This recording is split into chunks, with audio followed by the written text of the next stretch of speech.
యయాతికి 5 కొడుకులున్నారు. అందరూ అందమైన వాళ్ళు, క్షత్రియోచితమైన విద్యలో ఆరితేరిన వాళ్ళు.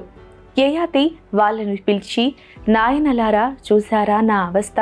మీ తాతగారిచ్చిన శాపం వల్ల నాకు అకాల వార్ధక్యం దాపరించింది.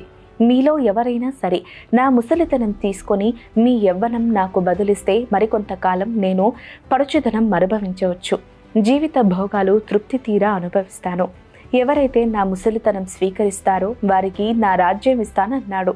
పెద్ద కుమారుడు నా వల్ల కాదన్నాడు. రెండవ కుమారుణ్ణి అడిగాడు, నాన్నగారు, బలాన్ని రూపాన్నే కాకుండా తెలివిని కూడా నాశనం చేసే వృద్ధాప్యాన్ని పుచ్చుకోమంటున్నారు. అంతటి నిబ్బరం నాకు లేదు, క్షమించండి అని మర్యాదగా తప్పుకున్నాడు. మూడవ వాడు నిష్కర్షగా ముందే చేతులు అడ్డుగా తిప్పాడు. రాజుగారికి చాలా కోపం వచ్చింది. నాలుగవ వాణ్ణి పిలిపించారు. నాన్నగారు, నన్ను మన్నించండి. ముసలితనం అంటే అసహ్యం నాకు.